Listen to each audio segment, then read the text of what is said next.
하나님의 말씀 마가복음 11장 12절에서 25절까지 함께 교독하죠. 이튿날 그들이 베다니에서 나왔을 때 예수께서 시장하신지라 물에서 불쌍히 있는 한 무화과 나무를 보시고 꼭 그 나무에 무엇이 있을까 하여 가셨더니 가서 보신즉 잎사귀 외에 아무것도 없더라. 이는 무화과의 때가 아니니라. 예수께서 나무에게 말씀하여 이르시되 이제부터 영원토록 사람이 내게서 열매를 따먹지 못하리라 하시니 제자들이 이를 듣더라. 그들이 예루살렘에 들어가니라. 예수께서 성전에 들어가사 성전 안에서 매매하는 자들을 내쫓으시며 돈 바꾸는 자들의 세우와 비둘기 파는 자들의 의자를 불러오시며 아무나 물건을 가지고 성전 안으로 지나다님을 허락하지 아니하시고 이에 가르쳐 이르시되 기록된 바 내 집은 만민이 기억하는 집이라 칭함을 받으리라 하지 아니하였느냐. 너희는 강도의 세포를 만들었도다 하시네. 대제사장들과 서기관들이 듣고 예수를 어떻게 죽일까 하고 꾀하니 이는 무리가 다 그의 교훈을 놀랍게 여김으로 그를 두려워함일러라. 그리고 날이 저물매 그들이 성 밖으로 나가더라. 그들이 아침에 지나갈 때에 무화과 나무가 뿌리채 마른 것을 보고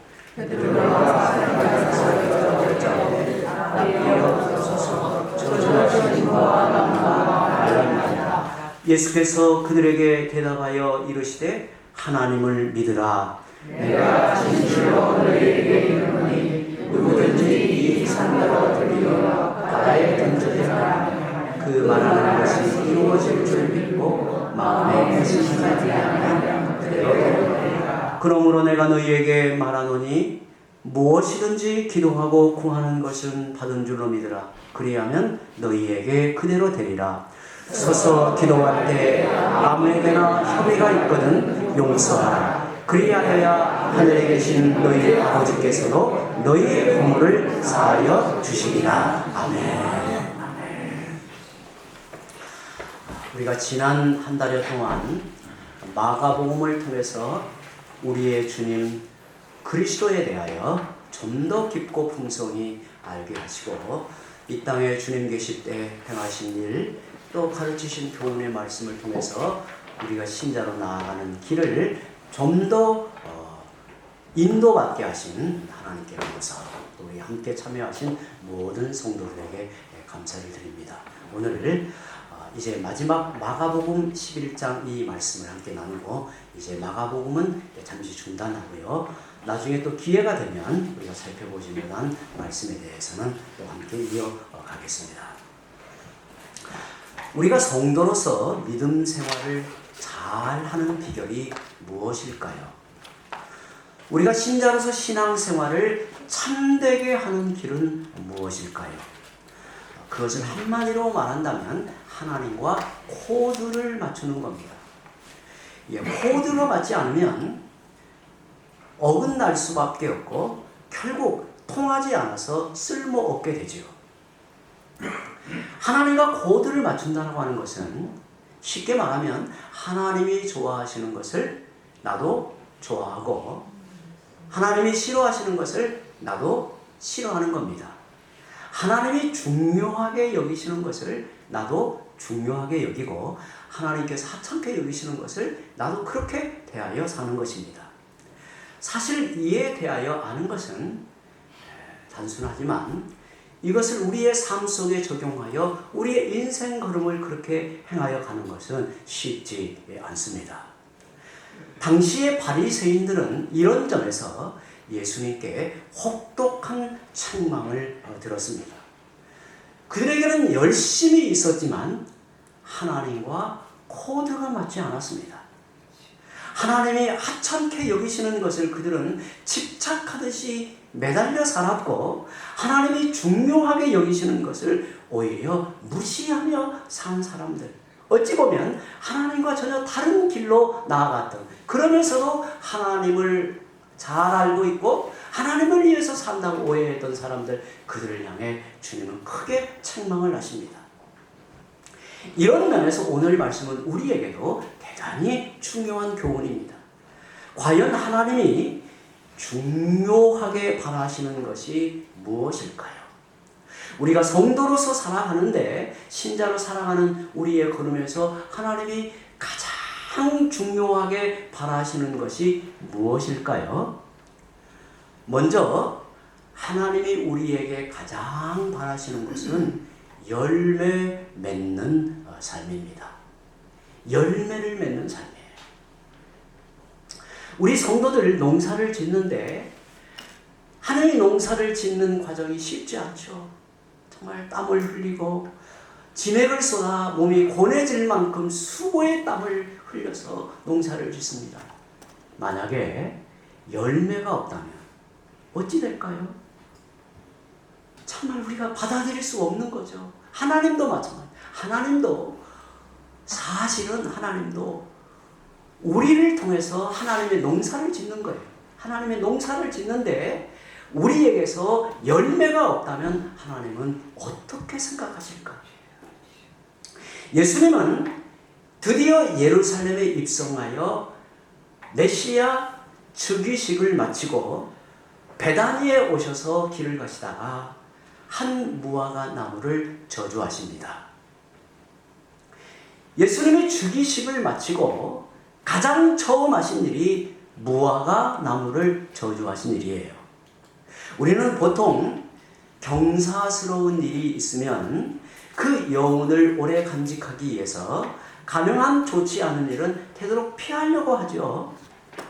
그런데 예수님은 예루살렘에서 즉위식을 마치고 그 다음날 아침에 무화과 나무를 저주하신 사건을 행하십니다. 아주 특이하죠. 우리가 마가복음을 읽을 때, 사실 우리가 성경을 읽을 때는 늘 질문을 해보는 것이 중요해요. 마가는 어떠한 의도로 이 사건을 여기에 배열하여 우리에게 말씀해 주실까? 주님이 왜 이 사건을 우리에게 나타내어 전하실까? 이렇게 질문을 해본단 말이죠. 예수님의 독특한 행위에 담겨진 의미가 무엇일까요? 우리는 매우 의도적으로 주님이 이 행위를 나타내신 것으로 생각을 하게 되죠. 왜냐하면 그 정황상 그래요. 오늘 말씀 12절에서 14절 말씀을 우리 한번 다시 천천히 읽어봅니다. 시작. 이튿날 그들이 베다니에서 나왔을 때 예수께서 시장하신지라 멀리서 잎사귀 있는 한 무화과 나무를 보시고 혹 그 나무에 무엇이 있을까 하여 가셨더니 가서 보신즉 잎사귀 외에 아무것도 없더라. 이는 무화과의 때가 아니니라. 예수께서 나무에게 말씀하여 이르시되 이제부터 영원토록 사람이 내게서 열매를 따먹지 못하리라 하시니 제자들이 이를 듣더라. 누구나 이 말씀을 처음 대하여 읽으면 왜 예수님이 아직 때가 아닌 무화과 나무를 향해 열매가 없다고 저주하셨는지 의아해 할 것입니다. 왜 그랬을까? 우리는 이 말씀을 좀 더 정확히 이해하기 위해서는 당시 무화과 나무와 그 열매에 대한 특징을 살펴볼 필요가 있습니다. 무화과 나무는 좀 특이한 식물입니다. 보통 나무는 먼저 새봄이 되면 잎이 나오죠. 그리고 다음에 꽃이 피고 열매를 맺습니다. 그런데 무화과 나무는 그 이름 그대로 꽃이 없습니다. 특이하죠? 신기하게도 열매가 맺히면서 잎이 나와요. 여러분, 우리 주위에 무화과 나무가 많기 때문에 여러분 잘 보고 아실 겁니다. 이스라엘에서 무화과 나무는 보통 6월, 7월이 되면 이게 익을 때라고 해요. 그때가 이제 무화과 때가 되는 겁니다. 잘 익을 때가 돼요. 이스라엘의 무화과는 보통 3월, 4월이면 작은 열매를 맺기 시작하면서 잎이 나옵니다. 그런데 무화과가 익을 때가 6월, 7월이지만 보통 4월에서 5월이 되면 그 열매가 중간 크기로 자란다고 해요. 잘 정리해 보시기 바랍니다. 오늘 말씀을 이해하기 위해서 무화과에 대해 지금 설명을 하는 겁니다. 무화과는 꽃이 없다는 거예요. 특이하게 열매가 나오면서 잎이 나오는 아주 특이한 이 나무인데요. 3, 4월이면 작은 열매가 맺기 시작해서 4월, 5월 정도가 되면 그 열매가 이제 자그마하게 이제 커지는 거예요. 그리고 무화과 때는 6월, 7월이 되면 이제 익는다고 합니다. 그때 이제 4, 5월 정도에는 그때 길을 오가는 배고픈 사람들이 무화과 나무에 작은 열매를 따서 허기를 면했다고 해요. 그때 주인은 그것을 특별히 금하지 않았다고 합니다. 여러분, 과일 농사를 지을 때 우리가 해마다 경험하는 것은 열매가 보통 많이 열려요.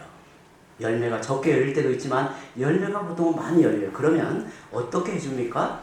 적절하게 솎아내야 합니다. 그래야 익어도 잘지 않기 때문에 너무 잘기 때문에 솎아주어야 되는 거예요.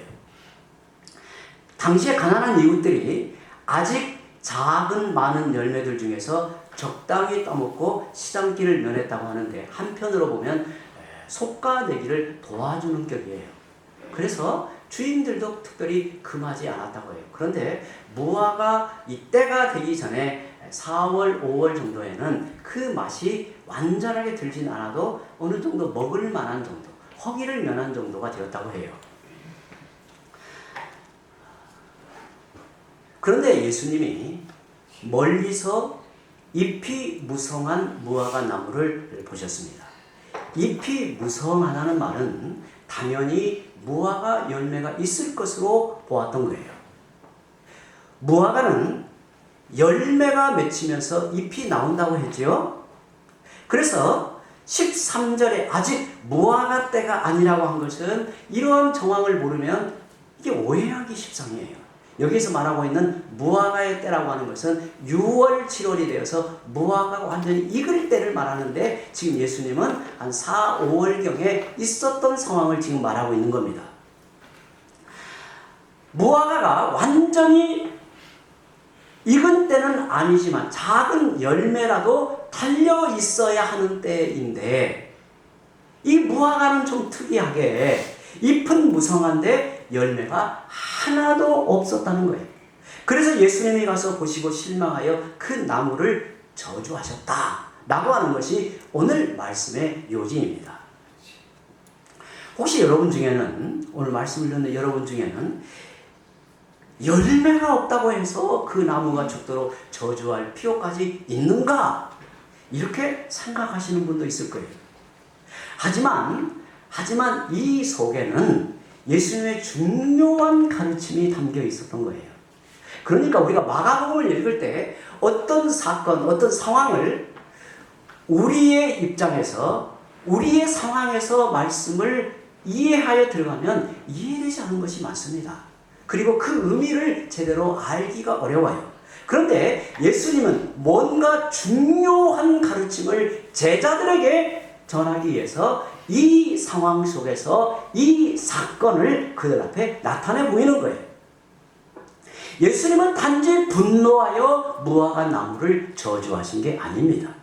지금 배가 몹시 고픈데 열매가 없다고 화가 나서 그 나무를 저주하신 것도 아닙니다.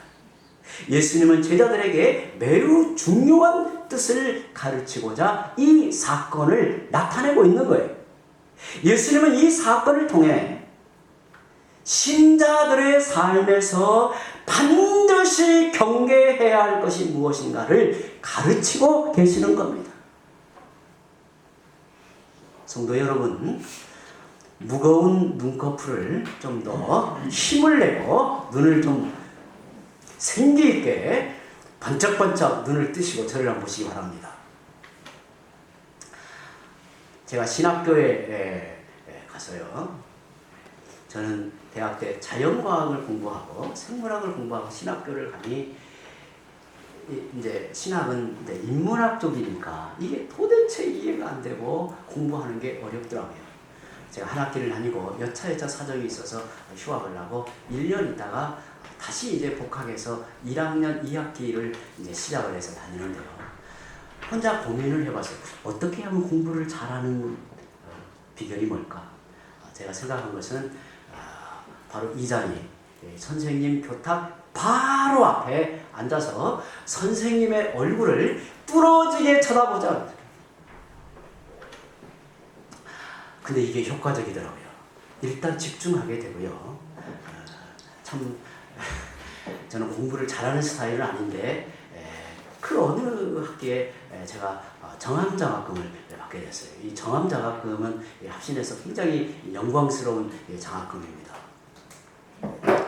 근데 제가 머리가 약간 둔하고 잘 못 따라가는 스타일이에요.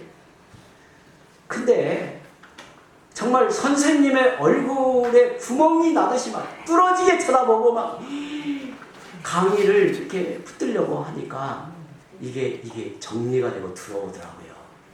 우리 성도들도 마찬가지예요.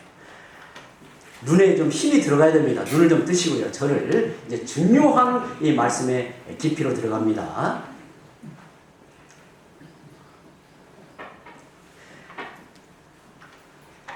주님을 믿고 따르는 제자들의 삶에서 항상 경계해야 할 것은 바로 외식의 문제입니다. 외식이라고 하는 것은 겉과 속이 다르다는 거예요. 겉으로는 신앙이 있는 것처럼 보이는데 속에는 믿음의 실체가 없는 경우, 교회 안에서는 예수 믿는 사람인 것처럼 보이는데 집에 돌아가서 아니면 이웃들과의 관계에서는 도리어 하나님은 계시지 않아, 예수님은 계시지 않아 라는 방식으로 살아가는 걸 가르쳐 뭐라고 말하냐면 외식이다 이렇게 말하는 거예요. 당시의 종교 지도자들은 겉은 화려한데, 겉은 종교 전문가인데 신앙의 열매가 없는 외식에 빠져 있었습니다. 그들은 철저히 예배 생활을 하였고 종교의식을 행하는데 정작 그들 속에는 하나님에 대한 사랑도, 하나님에 대한 헌신도, 영적인 능력도 없었다는 게 문제예요. 잎은 무성한데 아무 열매가 없는 무화과 나무 같았던 겁니다. 예수님은 잎만 무성한 무화과 나무를 저주하심으로 그들의 외식을 크게 질타하신 사건. 어찌 보면 그림 언어와 같은 방식으로 이 놀라운 주님의 가르침을 마치 그림과 같이 그들 앞에 좀 충격요법으로 이 사건을 제자들에게 보여주신 거예요. 하나님이 우리에게 원하시는 것은 진정한 영적 열매를 원하신단 말이죠.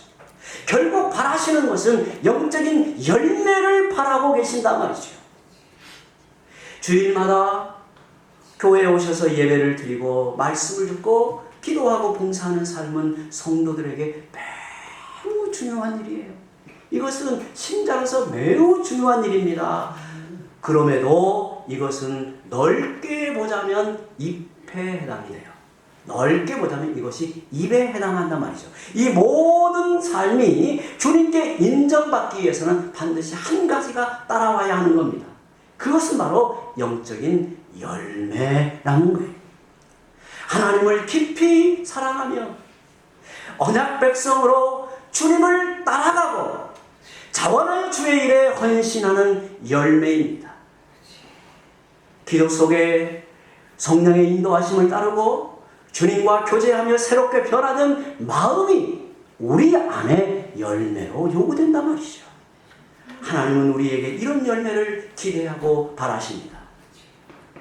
만일 우리가 주일마다 예배를 드리고 말씀을 듣고 새벽에 기도하고 봉사하고 있지만 우리 안에 이런 영적인 열매가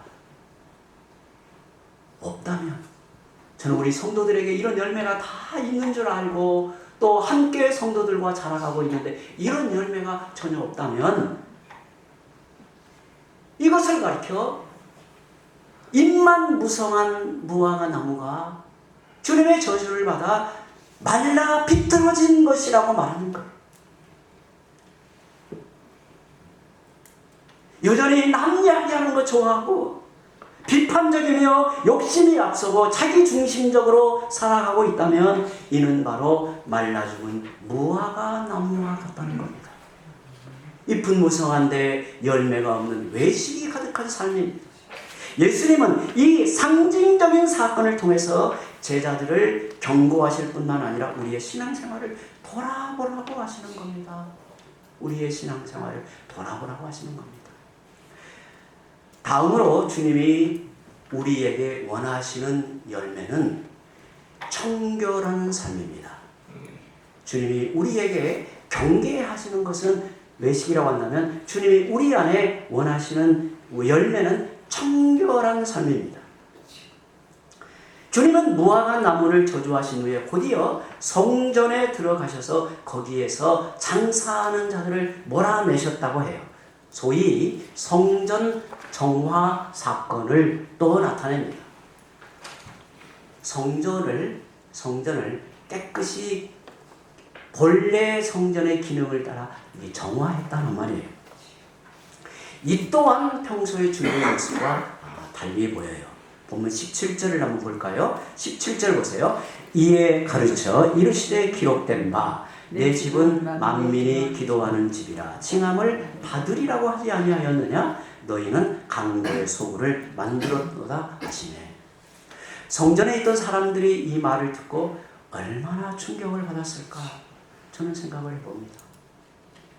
아마 주님의 이 말씀을 듣고 일부의 종교 지도자들은 머리 뚜껑이 열렸을 거예요. 저런 신성 모독을 하는 못된 놈이 있나. 예수님은 30대였기 때문에 그 종교 지도자들은 벌써 다 이 몸에 나이도 들고 또 뭔가 이렇게 막 사람들에게 끄는 이목의 어떤 이 권위를 가지고 있는데 그 새파란 청년 하나가 나타나서 소리를 지르면서 너희는 강도의 소굴로 만들었도다 하였으니 얼마나 충격을 받았을까. 그들은 성전에 모여 열심히 예배를 드리고 하나님을 찾고 있었습니다. 그런데 주님은 그들을 향해 너희는 이 성전을 강도의 소굴로 만들었다고 질타하고 계십니다. 오늘 말씀은 간단하게 성전 정화의 일을 표현하고 있지만 우리가 내모음서를 찾아보면 왜 주님이 이렇게 크게 화를 내셨을까? 예수님도요 화를 내셨다는 말이에요. 저는 이런 걸 보면 좀 위로를 받습니다. 저도 화를 좀 낼 때가 있거든요. 안 내려고 하지만 예수님이 이걸 엄청나게 화를 낸 거예요. 왜 그랬냐면 옛날에 이 성전에 제사를 드리러 올라가면 제물을 가지고 가야 됩니다. 근데 멀리서 만약에 여기가 지금 성전인데 저 목포에서 온다면 소 한 마리 끌고 여기 올 수 있어요, 없어요? 오기가 어렵잖아요. 그러니 보통은 그냥 자기들의 돈을 챙겨가지고 옵니다. 그러면 이게 한 민족, 한 나라가 아니고 더 멀리 사는 경우에는 환전을 해야 돼요. 그러니까 달러를 가지고 와서 우리 돈으로 바꿔야 된단 말이에요. 그래서 성전 안에 성전들에는 재물을 파는 사람들이 여기저기에 자리를 잡고 소리를 지르면서 좋은 재물을 사람들에게 자꾸 소개를 했단 말이죠. 또 돈을 바꿀 수밖에 없었어요. 왜냐하면 환전을 해야 되니까. 그런데 문제는 처음에는 좋은 의도였겠죠. 근데 이게 이제 뭐가 개입이 되냐면 이게 이제 개입이 되는 거예요. 이권이 개입이 돼요. 그래서 대제사장이나 그 성전을 관리하는 사람들에게 뇌물을 주는 거예요. 그래서 좋은 자리를 차지하게 되는 거예요. 그리고 여러분 이게 엄청나게 많은 사람들이 이게 방문하니까 이게 돈이 남는 장사가 되는 거죠. 그러니 나중에는 그야말로 성전이 돈을 벌고 뭐가 왔다 갔다 하는 이권이 왔다 갔다 하는 이 진짜 장사 속이 되고 만 거예요. 그런 장면을 여러분 이제 떠올리면 그림이 어떤 그림인가 알 것입니다.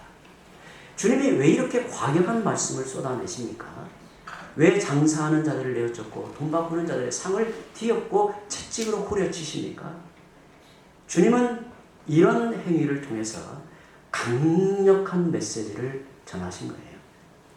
어찌 보면 주님의 평소의 모습과 전혀 다른 거예요. 이 상황을 저도 여러 자료를 읽어보면 사람들이 이 충격을 받을 만큼 이 충격요법을 쓴 거예요, 예수님이.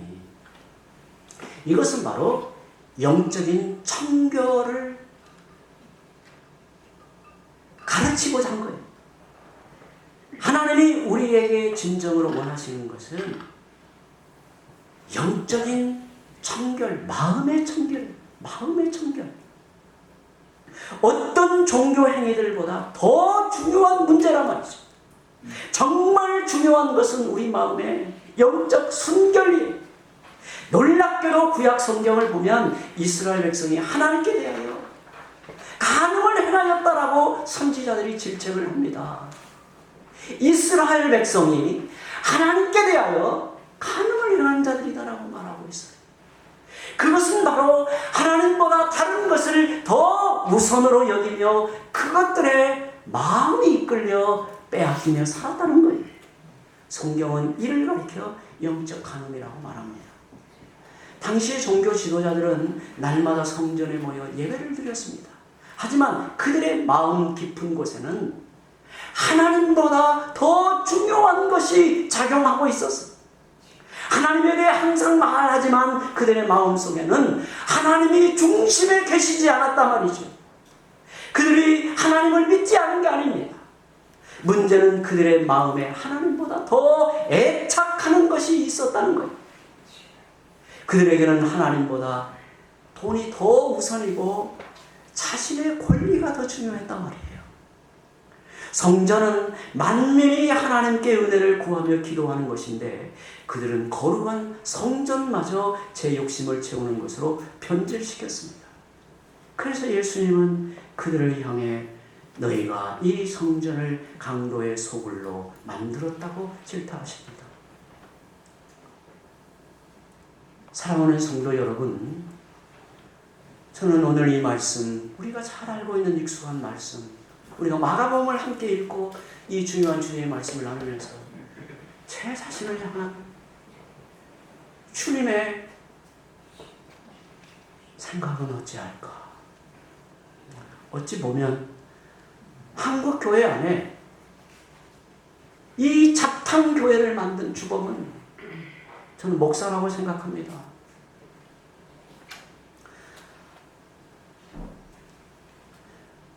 80%, 90%의 책임은 저는 목사에게 있다고 생각합니다. 사람들이 듣기 좋아하는 말을 전하고 만담 같은 이야기를 전하고 어떤 자기 개발 같은 이야기를 전하고 그러면서 사람들을 위로하고 격려한다 하여서 그야말로 교회가 교회답지 못하는 상태로 만들었을 때 주님은 저를 향해서 그런 것 같았어요. 너가 강도다, 강도. 너가 강도야. 오늘 우리 교회의 모습을 돌아보고 우리 마음의 영적 실상을 겸손히 살피는 말씀이 되었으면 좋겠습니다. 우리의 지나온 세월을 돌아봅니다. 우리가 처음 십자가의 복음을 듣고 구원의 은혜에 감격하였을 때 우리 마음에는 뜨거움이 있었습니다. 갈급함이 있고 사모함이 있었습니다.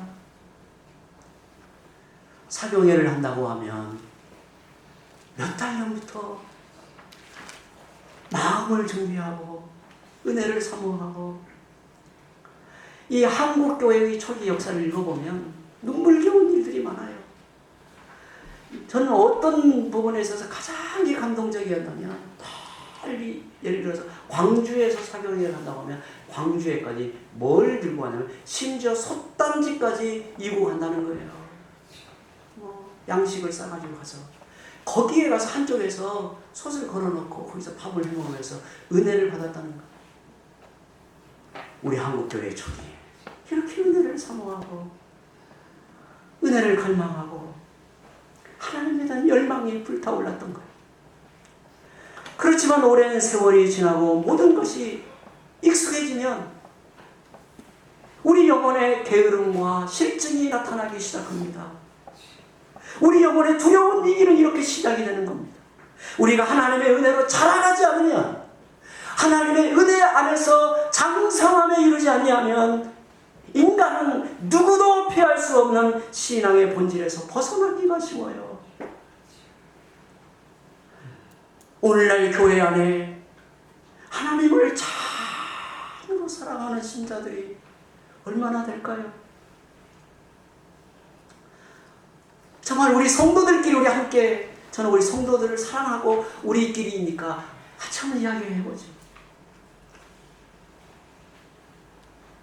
주의 이름이 욕을 먹고 교회가 욕을 먹으면 내 속에 울분이 일어나나요? 어느 순간 나도 그들과 한편이 돼서 교회를 향해서 손가락질러. 이게 인간의 본성이란 말이죠. 저도 그러고 있을 때가 많아요.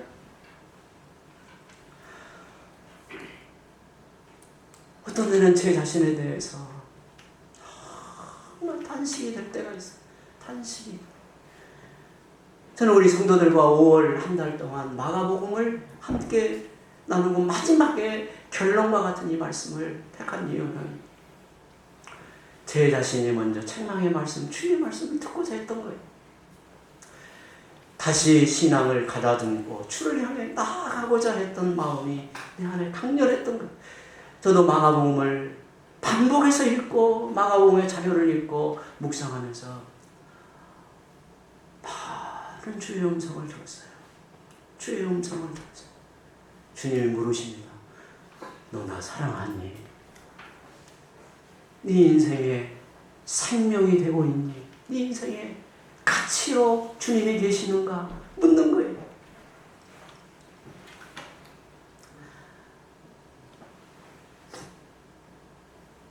가만히 들여다보면 하나님보다 더 중요한 것들이 참 많은 것 같습니다.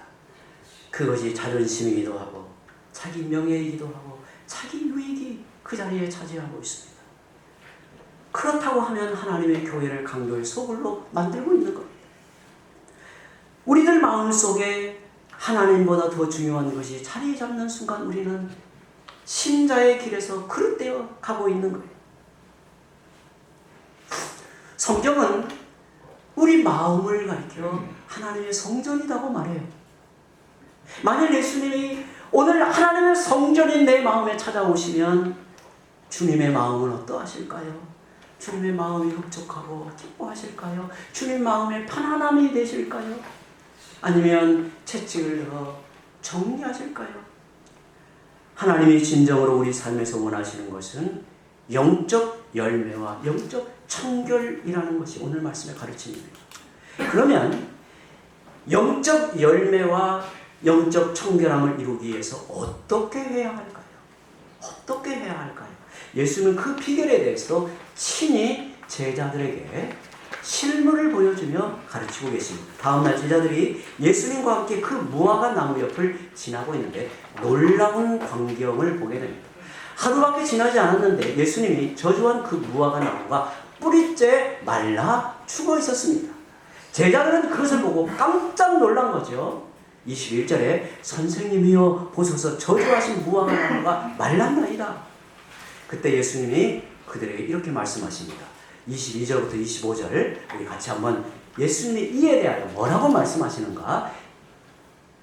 이 말씀을 읽을 때 이 앞뒤 지금 흐름 속에서 이 말이 나왔다는 걸 생각하며 읽어야 됩니다. 같이 읽습니다. 22절부터 25절 시작. 하나님을 믿으라. 내가 진실로 너희에게 이르노니 누구든지 이 산더러 들려 바다에 던져지라 하며 그 말하는 것이 이루어질 줄 믿고 마음에 의심하지 아니하면 그대로 되리라. 그러므로 내가 너희에게 말하노니 무엇이든지 기도하고 구하는 것은 받은 줄로 믿으라. 그리하면 너희에게 그대로 되리라. 서서 기도할 때 아무에게나 혐의가 있거든 용서하라. 그리하여야 하늘에 계신 너희 아버지께서도 너희 형벌을 사하여 주시리라 하시니라. 예수님은 이 말씀을 통해서 세 가지 중요한 신앙의 요점을 제시합니다. 첫째는 믿음이고, 둘째는 기도이고, 셋째는 용서입니다.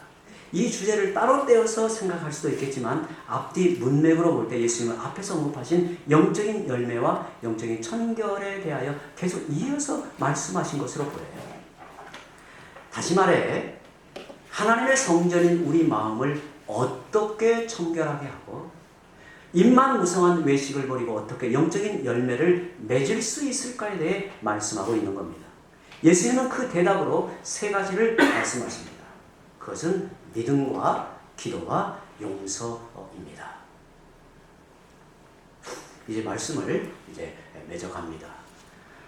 오늘 말씀의 제목이 참 신자로서의 열매가 무엇일까?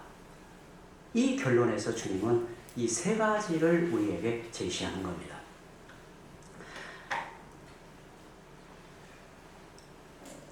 하나님이 내 삶에서 가장 중요한 분이시고 하나님만이 내 삶을 채우실 수 있고 하나님은 내 모든 삶의 생사화복을 주장하신다는 것을 믿으면 우리는 하나님을 절대 신뢰하는 기도를 하게 됩니다. 우리가 정말 하나님을 믿고 의지하면 기도하게 되는 것이. 믿음과 기도는 그런 면에서 분리할 수 없는 유기적 관계입니다. 참으로 기도하는 사람은 하나님을 진실로 믿는 겁니다. 달리 말하면 기도하지 않는 것은 하나님을 믿지 않는 겁니다. 하나님이 살아계심을 믿지 않고 하나님의 능력을 믿지 않고 하나님이 내 인생을 붙들고 계심을 믿지 않는 것입니다.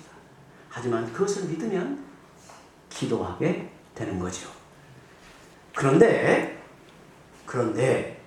하나님을 전적으로 믿고 내게 무슨 일이 있든지 하나님 앞에 나아가 기도할 때 우리 마음에 일어나는 반응이 있다는 거예요. 우리 속에 일어나는 마음의 움직임이 있는 거예요. 저를 보세요. 우리 마음이 얼음덩이처럼 다 굳어서 변함이 없는 것 같은데 우리 마음이 흔들린다는 거예요. 내 속에서 내 마음에 어떤 움직임이 일어난다는 거예요. 그것이 뭐냐면 관용과 용납과 용서라고 하는 반응이 일어난다는 거예요. 깊은 기도 속에서 우리는 하나님 앞에서 내 자신을 보게 됩니다. 자신의 무지와 연약함을 깨닫습니다. 우리가 깊이 기도할수록 하나님 앞에 서 있는 내가 어떠한가를 보게 된단 말이죠. 기도 속에서 깊은 영감을 얻는 사람은 쉽게 비난하고 정죄하지 않습니다. 하나님께 대하여 입을 열고 하나님께 대하여 귀가 열리는 사람은 사람을 대하여 싸우려 하지도 않고 사람을 대하여 주관적인 이야기를 쏟아낼 이유가 없어지는 거예요. 우리가 하나님의 섭리와 주권을 깨닫고 확신할수록 쉽게 비판하지 않습니다. 가만히 지켜보기도 하고 기도 속에서 하나님의 뜻을 묻습니다. 우리는 기도 속에서 자기 눈에 들보를 보고 자신의 허물을 깨닫고 하나님의 은혜와 부요함을 누리게 됩니다. 이런 사람은 다른 사람을 용납하게 되고 기다리고 이해하게 됩니다. 성도 여러분, 우리는 사람들과 부대끼며 가까이 지내다 보면 서로의 허물이 자꾸 보이곤 합니다. 교회 안에서 성도들 사이에도 그렇습니다. 그런데 우리는 본래 연약하여 다 허물이 많기 때문에 어쩌면 그게 당연한 거예요. 다시 한번 이 부분을 좀 설명합니다. 우리는 사람들과 부대끼며 살아갈 수밖에 없죠. 부대끼며 살고 가까이 지내다 보면 서로의 허물이 안 보일까요? 점점 보여질까요? 여러분 어때요? 만약에 안 보이면 여러분은 천사들과 사는 거예요. 천사들과. 목사인 저도 목회자들과 같이 이렇게 어울려 지내다 보면 저 속에 자꾸 문제가 보이고 이게 허물이 보인단 말이에요. 목사들 세계에도 사람들은 교회 안에서도 그런 거예요. 교회 안에서도. 이유는 뭐냐면 우리는 다 연약하여 다 허물이 많기 때문에 어쩌면 당연한 거예요. 사람들이 거칠고 비판적이 되는 것은 이렇게 진단을 하시면 돼요. 아, 저분의 마음이 지금 메말라 있구나. 은혜의 부요함을 누리지 못하고 있구나 라고 생각하면 돼요. 하나님의 은혜를 누리면 사람은 바뀌어요. 사람의 본 모습이 드러나지 않고 주님의 모습이 나타난단 말이에요. 여러분, 이제 말씀의 결론을 맺습니다. 믿음과 기도와 용서는 삼둥이에요. 일란성 삼둥이. 이건 바로 유기적 관계예요. 우리는 보통 믿음과 기도만을 생각하죠. 용서는 또 다른 문제라고 생각하죠. 믿음 안에는 용서가 있고 믿음 안에 기도와 용서가 있는 거예요. 믿음과 기도와 용서는 참 신자됨의 분명한 열매입니다. 오직 하나님의 은혜로 비롯되어 살아있는 신앙의 열매입니다. 우리가 참으로 하나님 앞에 나아가 기도하고 다른 사람을 용납하여 관용하면 저는 기적이 일어난다고 믿습니다. 기적이 일어납니다. 그리하면 우리의 삶 속에 영적인 열매가 나타나고 우리 마음이 청결하여 하나님을 생생히 보고 동행하게 됩니다. 이게 바로 마태복음 5장 8절의 약속입니다. 이런 축복이 우리 안에 넘치기를 바랍니다. 기도합니다. 하나님 아버지, 우리에게 지난 한 달여 동안 귀하고 복된